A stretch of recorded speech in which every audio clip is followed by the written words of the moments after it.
Assalamualaikum warahmatullahi wabarakatuh. Perkenalkan, saya Oktarian Tias, mahasiswa PPG Universitas Majalengka, kelas PGSD 004. Di sini saya akan menjelaskan rancangan pembelajaran jarak jauh menggunakan Google Classroom, Zepquiz, dan Live Worksheet.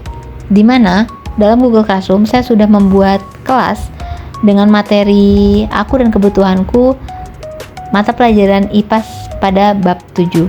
Di sini saya sudah menyediakan materi pada topik aku dan kebutuhanku, di mana materi tersebut saya rancang dengan menarik dan sederhana sehingga peserta didik akan membaca secara mandiri di rumah. Kemampuan literasi sangat penting bagi peserta didik sehingga peserta didik belajar untuk mandiri dalam memahami materi yang telah disediakan dengan bahasa yang sangat sederhana dan juga berisi gambar-gambar yang menarik, sehingga peserta didik akan menjadi tertarik dalam membaca materi yang sudah disediakan oleh guru.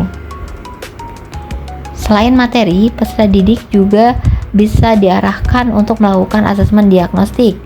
Asesmen diagnostik ini saya rancang menggunakan Zepquiz. Seperti terlihat di sini, beberapa peserta didik sudah masuk dan hasil asesmen diagnostik bisa langsung dinilai melalui Google Classroom. Di sini ada beberapa peserta didik yang sudah masuk dan peserta didik bisa diarahkan pada bagian petunjuk untuk mengakses asesmen diagnostik. Asesmen diagnostik ini berupa kuis dengan 10 pertanyaan benar salah, di mana peserta didik akan mengakses Zepquiz tanpa harus memiliki software dan login pada aplikasi ini. Nah, guru punya akses untuk memulai pembelajaran atau memulai asesmen untuk mengatur jalannya pembelajaran secara bersama. Di sini saya sebagai guru juga ikut andil dalam permainan untuk melihat seberapa jauh peserta didik sudah sampai dalam menyelesaikan soal yang sudah disediakan. Terlihat beberapa peserta didik ada yang lebih dulu, ada yang masih di belakang. Di sini guru dapat melihat rank pada bagian pojok kanan dan partisipan siapa saja yang sudah masuk dalam permainan. Ranking ini guru dapat lihat seberapa jauh peserta didik dalam menjawab pertanyaan dengan benar, dan itu akan menjadi acuan guru untuk menjadikan format penilaian yang akan dicantumkan pada Google Classroom. Asesmen diagnostik ini bisa dirancang untuk melihat kemampuan awal peserta didik sebelum memulai pembelajaran. Seperti terlihat. Nah, di sini juga peserta didik dapat melihat jawaban mana yang salah dan benar dan bisa menjadi evaluasi bagi peserta didik secara mandiri di rumah. Terlihat siapa yang menjawab dengan benar dengan 10 soal jawaban benar, 9 soal jawaban benar, dan 6 jawaban benar. Di situ menjadi acuan guru untuk penilaian yang akan dicantumkan pada Google Classroom, sehingga peserta didik akan mendapatkan hasil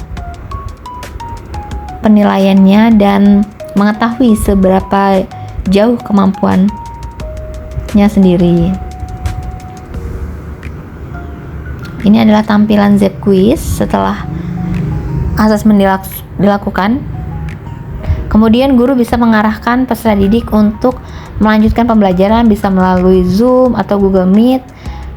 Dan kemudian setelah pembelajaran berlangsung, peserta didik dan guru bisa melakukan asesmen formatif, di mana asesmen formatif ini dirancang dengan menggunakan Live Worksheet.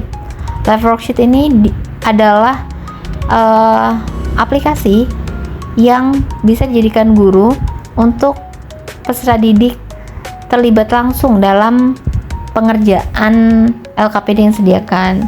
Nah, di sini ada beberapa gambar dan LKPD. Peserta didik bisa memindah-mindahkan gambar sesuai dengan konsep pemahaman yang sudah diberikan.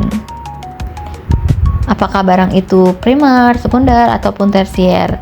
Di sini nanti nanti akan terlihat jawaban mana yang benar dan jawaban yang salah, dan peserta didik bisa mengirimkan hasilnya melalui email, sehingga guru dapat melihat ketercapaian peserta didik melalui asesmen formatif tersebut. Setelah mengklik finish, peserta didik bisa mencek jawabannya masing-masing, berapa jawaban yang terlihat benar dan mana yang salah. Jawaban yang benar itu adalah jawaban dengan gambar yang berwarna hijau, sedangkan jawaban yang salah adalah gambar yang berwarna merah, dan di pojok kiri itu terdapat angka yang menunjukkan nilai. Di sini terlihat 8/10, berarti dia terdapat jawaban 8 yang benar dari 10 soal, sehingga bisa menjadi acuan guru untuk penilaian yang terdapat pada Google Classroom. Di sini kita bisa menilai peserta didik sesuai dengan hasil worksheet yang telah dikirimkan melalui email guru. Sebelumnya guru bisa mengirimkan email kepada peserta didik, atau pada tingkatan SD guru bisa meminta siswa untuk menunjukkan hasilnya dalam gambar yang bisa dikirimkan melalui WhatsApp. Lanjut, pada sesi terakhir, guru bisa menginstruksikan peserta didik untuk melakukan evaluasi pembelajaran yang dirancang menggunakan Zip Quiz.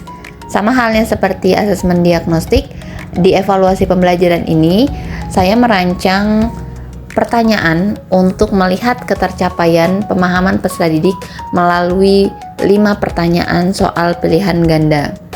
Yang membedakan evaluasi dan asesmen diagnostik ini ialah dari tipe soal yang saya rancang, di mana evaluasi ini berupa soal pilihan ganda dan background yang ada pada permainan itu juga menjadi pilihan perbedaan antara keduanya. Di sini saya menggunakan background sekolah sebagai latar utamanya, di mana peserta didik berkeliling mengikuti instruksi dan menjawab pertanyaan.